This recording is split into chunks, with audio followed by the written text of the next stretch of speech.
Fala pessoal, tudo bem? Francisco do canal Mente de Holder aqui. Se essa é a sua primeira vez no canal, muito prazer. Eu trago conteúdo sobre finanças, investimento, longo prazo, focado principalmente numa estratégia buy and hold, numa estratégia onde a gente carrega os ativos por um longo período de tempo e, consequentemente, obtém os maiores retornos. Então, se esse conteúdo te interessa, já deixa o convite, te inscreve aqui embaixo no canal, deixa o like, ativa o sininho para receber tudo em primeira mão. Hoje eu quero falar um pouquinho mais sobre dois papéis, duas ações que eu fico longe. Eu não quero dizer que são empresas ruins, mas numa estratégia em que a gente gosta de lucros recorrentes, lucros constantes e potencial de crescimento, essas companhias eu acabo ficando fora do meu radar. Eu acompanho, mas eu não invisto nelas e quero passar um pouquinho mais desse racional para vocês, para entender um pouquinho mais do porquê que eu não invisto, do porquê que eu fico fora e principalmente como a gente pode expandir o nosso cenário de atuação. Beleza? Vamos passar a vinheta e logo mais eu passo todos esses pontos. Vamos lá!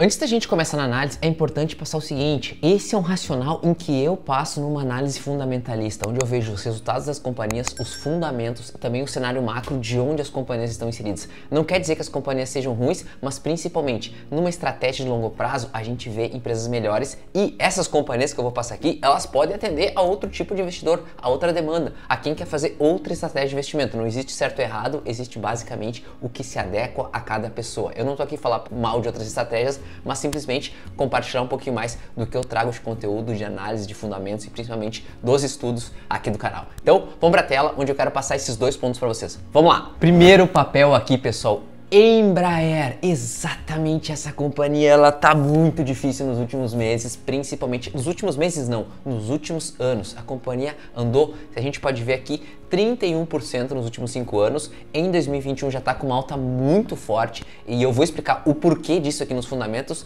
mas esse é um papel que eu fico longe. Por que que eu fico longe desse papel? Primeiro é o seguinte, olhem o EBITDA ajustado da companhia. Então a gente pode ver que a companhia sofreu forte em 2020, principalmente com resultados negativos, uma margem EBITDA muito baixa. Então a gente teve margem EBITDA de 10,2 positivo, 22,4 negativo, 1,1 negativo e 7,9 positivo, ou seja, um descasamento total, uma bagunça, entende? Então essas questões me fazem fugir um pouco do papel, primeiramente por lucros não constantes, ou seja, um lucro que mexe demais, margem baixa, ou seja, a gente vê uma margem EBITDA baixa, assim como em 2021 aconteceu a mesma coisa. A companhia recuperou um pouco dessa demanda reprimida de 2020, mas continua ainda com margens baixas. Primeiro, margem EBITDA chegou no melhor trimestre a 14,2, o que ainda é baixo. Para a gente olhar para o futuro, a gente vê uma estimativa de 8,5% a 9,5%. Se você acompanha as análises aqui do canal, vai ver que eu gosto de trazer empresas com margem de EBITDA maiores. Então, essa é uma das razões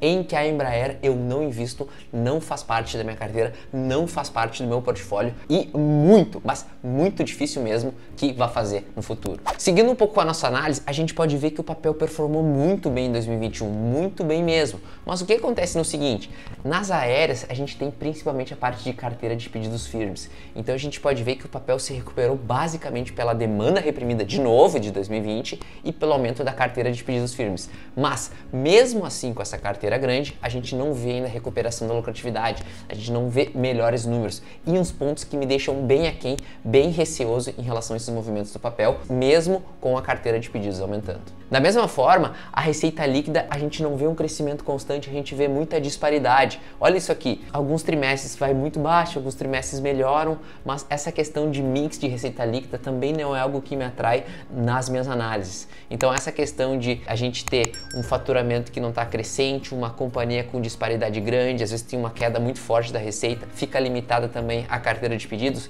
são pontos que me assustam e que eu não gosto num papel, num setor em específico. Da mesma forma, a gente tem aqui a divisão por negócio, ou seja, a parte de aviação executiva, aviação comercial, defesa e segurança e também serviços e suportes, o que é um ponto positivo, ou seja, esse mix de receita é importante e é bem dividido dentro do canal da companhia. Porém, lembra que eu falei da margem EBITDA? Então, quando a gente tem uma margem EBITDA baixa, perto de 10 a 12%, automaticamente a gente vai ter margens líquidas perto de zero ou negativas, e é exatamente isso que a gente vê na Embraer. Em 2020, a companhia sofreu muito, a gente já sabe disso, ou seja, teve margens líquidas muito baixas com prejuízos bem fortes. Porém, a gente começou a ver uma recuperação no último TRI 20 e no primeiro TRI 21, porém ainda com margens líquidas ou negativas ou muito baixas. E a gente sabe que margem líquida e lucro líquido é exatamente o que entra no bolso do acionista. São pontos que a companhia fala que o resultado líquido vem melhorando, mas ainda é uma coisa muito ruim. Então a gente tem várias companhias para fazer parte, várias boas companhias com bons fundamentos, com lucros crescentes, com potencial de crescimento, e não faz muito sentido numa estratégia em que a gente carrega por mais tempo colocar um papel desse na carteira. De novo, não estou dizendo que a empresa é ruim, mas os fundamentos, a lucratividade e o potencial de crescimento não é algo que me atrai. Pessoal, se esse conteúdo tá te ajudando, já deixa o convite, te inscreve aqui embaixo no canal, deixa o like, ativa o sininho. Eu tenho certeza que vai te ajudar muito, principalmente na estratégia, na carreira de investidor, e a gente balizar os investimentos de uma maneira mais racional. Então, se esse conteúdo te interessa, já deixa o convite para receber tudo em primeira mão aqui no canal. Então, vamos seguir com a nossa análise, e agora eu quero passar a segunda ação, uma das ações que eu acabo ficando longe, mesmo tendo bons fundamentos, mas o setor como um todo tá patinando demais no Brasil. A segunda ação que eu trago aqui para vocês é a JHSF. Exatamente isso. Eu tenho certeza que vocês já viram alguns vídeos, alguns comentários que a companhia é muito boa, ela tem bons fundamentos, eu vou passar exatamente nisso aqui para vocês. Porém, o setor ele tá ficando muito para trás, tá patinando demais o setor de incorporação. E como na B3 nós temos mais de 10 companhias, mais de 10 incorporadoras listadas nesse setor, a gente tem uma gama muito boa para verificar as melhores onde a gente está inserido. Então, eu sempre digo, quanto menores os preços, menores os riscos, mas a gente precisa calcular também exatamente onde a gente está colocando o nosso dinheiro, colocando o nosso aporte, colocando o nosso capital dentro de um cenário mais macro, onde a gente vê que as incorporadoras são muito dependentes da Operação Brasil e a gente sabe que a gente vai ter momentos nebulosos, turbulentos pela frente. Então, a JSF é uma incorporadora em que eu me assusto um pouco, principalmente por alguns pontos. Quais são eles? Aqui na tela a gente pode ver que a companhia performou muito bem nos últimos 5 anos, tendo uma valorização de 268%, porém, já faz 2 anos que a companhia derreteu bastante e vem tendo uma queda muito forte nos últimos 12 meses. O setor de incorporação como um todo está sofrendo. E a JHSF até caiu menos do que outros players que estão até em níveis de precificação abaixo da pandemia. Em relação aos números, a gente pode ver números atraentes aqui. O primeiro é o seguinte: receita líquida crescente, lucro bruto crescente, EBITDA ajustado crescente e lucro líquido crescente, ou seja, os números da companhia melhoraram muito. E aí eu pergunto o seguinte, olha o ponto aqui, a gente tem com receita crescente, lucro bruto crescente, EBITDA ajustado crescente e lucro líquido crescente. E olhem como o papel se comportou, está num nível de preço muito mais baixo do que em 2020, mesmo com os fundamentos crescentes. O que isso indica? O mercado espera uma recessão, o mercado espera que esse resultado que a gente teve agora, que eu estou passando na tela aqui para vocês, não se repita e a gente tenha resultados piores nos meses, nos trimestres subsequentes. Então isso que a gente precisa ficar alerta em relação ao papel. O que faz mais sentido agora? A gente entrar com esse resultado crescente ou se assustar um pouco, principalmente com o futuro? Deixo aqui para vocês, mas o setor de incorporação eu estou muito receoso para a gente ver aumento da construção civil, aumento dos terrenos, aumento de juro, e a gente sabe que é um setor muito dependente de financiamento bancário. Então a gente precisa ficar muito alerta, dada a nossa carteira, dados os nossos movimentos. Seguindo aqui, eu trago uma série de números aqui para vocês, mas o que eu quero trazer aqui é o seguinte: a companhia ela tem boas margens,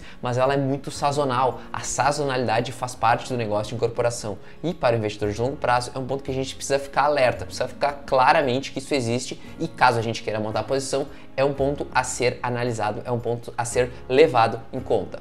Da mesma forma, aqui pessoal, olha o seguinte, a companhia tem margens líquidas atraentes, 45% de margem líquida, que é o que eu trago aqui para vocês aqui na tela, é bastante coisa. Então, um ponto excelente. Da mesma forma que ela tem margens EBITDAs atraentes também, perto de 50%, 60%. Ou seja, olha a comparação com a Embraer, olha o cenário como ele é diferente, olha como isso impacta muito. Então, a JSF, dentro do setor de corporação, demonstra bons fundamentos, porém, o setor está patinando demais e o mercado espera que esses resultados não se repitam para o futuro, principalmente por um cenário de Selic em 2 dígitos, Selic em alta, acarretando em dificuldade de lançamentos, financiamento bancário e principalmente de novas vendas.